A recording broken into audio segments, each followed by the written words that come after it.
नमस्कार दोस्तों, आज हम बात करेंगे शालिग्राम और वैश्य की कहानी की। जिस प्रकार नर्मदा नदी का हर पत्थर भगवान शिव का रूप होता है, जिसे नर्मदेश्वर कहते हैं, ठीक उसी प्रकार से गंडकी नदी का हर पत्थर शालिग्राम होता है। भगवान विष्णु का एक रूप शालिग्राम भी है और विष्णु जी के शालिग्राम रूप की पूजा सदियों से चली आ रही है। गंडकी नदी वह नदी है जहाँ शालिग्राम भगवान प्रकट होते हैं। भगवान शालिग्राम दुनिया में यदि कहीं मिलते हैं तो केवल और केवल गंडकी नदी के तट पर ही मिलते हैं। पर क्या आपने कभी सोचा है भगवान शालिग्राम गंडकी नदी में ही क्यों रहते हैं? इस विषय से जुड़ी है भगवान शालिग्राम और वैश्य की कहानी। तो चलिए शुरू करते हैं। हजारों वर्ष पूर्व किसी नगर में एक वैश्या रहा करती थी जिसका नाम गंडकी था। वह रोजाना रात को किसी न किसी पराये पुरुष के साथ भोग विलास किया करती थी। यह उसका पेशा था। एक दिन उस गांव में एक महात्मा जी आए जिन्होंने सभी गांव वालों का अपने उपदेश से कल्याण किया। जब वैश्य ने उन महात्मा की कीर्ति सुनी तो एक दिन वह भी उन महात्मा के दर्शन के लिए गई और उनसे प्रार्थना की, महाराज आप तो संत हैं, साधु हैं, सबका कल्याण करते हैं, सबको पावन करते हैं, मुझ वैश्या का भी कल्याण कर दीजिए। महात्मा जी बोले, बेटी मैं तेरा कल्याण तो कर दूंगा, पर इसके लिए तुझे वैश्यावृत्ति छोड़नी पड़ेगी। वैश्या बोली, महाराज मैं सब कर सकती हूँ, पर यह वैश्यावृत्ति का धंधा नहीं छोड़ सकती, क्योंकि अब इस कार्य की मुझे आदत हो गई है और यही मेरा पैसा है। इसके सिवा आप जो कहेंगे वो मैं कर लूंगी, कृपया करके मेरा उद्धार कीजिए। महात्मा जी ने कुछ देर सोचकर कहा, तो फिर एक काम करना, जो भी तेरे पास आएगा तू उसे अपना पति परमेश्वर मानकर उसकी सेवा करना, तेरा उद्धार हो जाएगा। वैश्या बोली, ठीक है महाराज, अब से मैं ऐसा ही करूंगी। अब सूर्यास्त होने के बाद जो भी पुरुष गण उसके पास आता, उसे वह अपना पति मानकर उसकी सेवा करती, उसका सत्कार करती और अपनी पत्नी धर्म निभाती। उस पुरुष को वह अपना परमेश्वर मानती, क्योंकि उसने महात्मा जी के वचन पर पूरा विश्वास किया था। गंडकी के द्वारा किए गए सभी कार्य भगवान विष्णु देख रहे थे। उन्होंने वैश्य की परीक्षा लेने के बारे में सोचा और उसके घर एक साधारण मनुष्य का रूप लेकर पहुंच गए।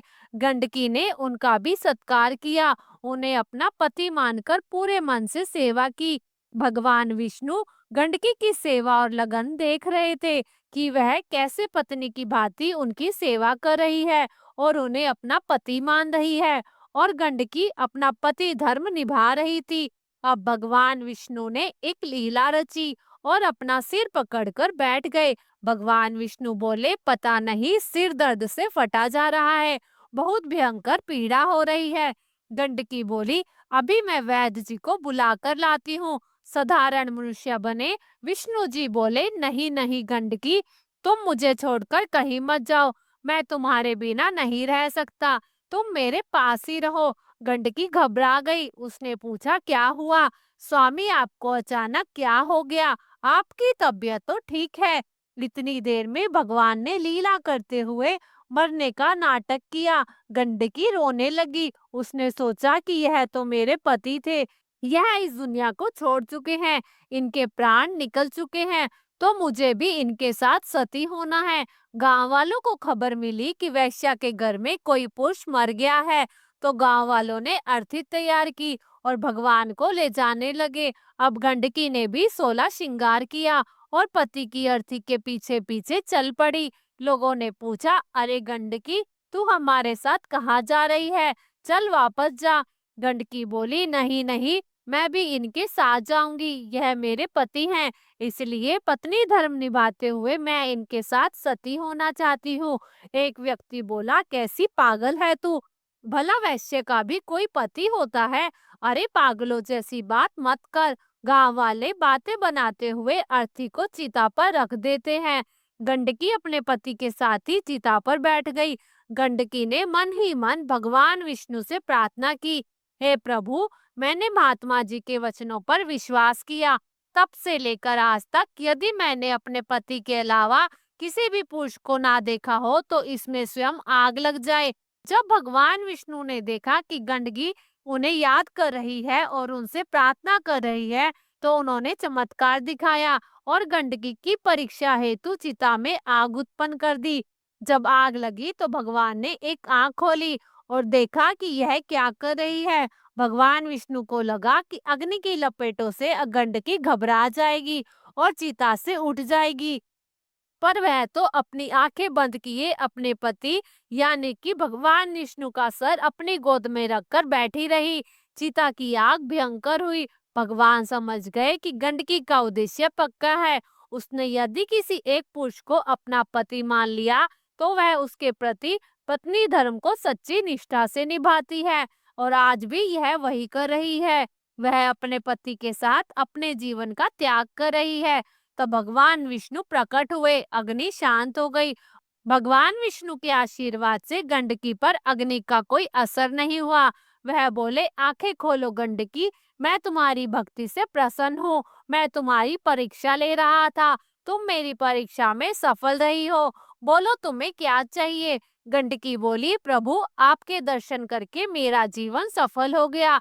मैंने आपको अपना पति परमेश्वर माना है।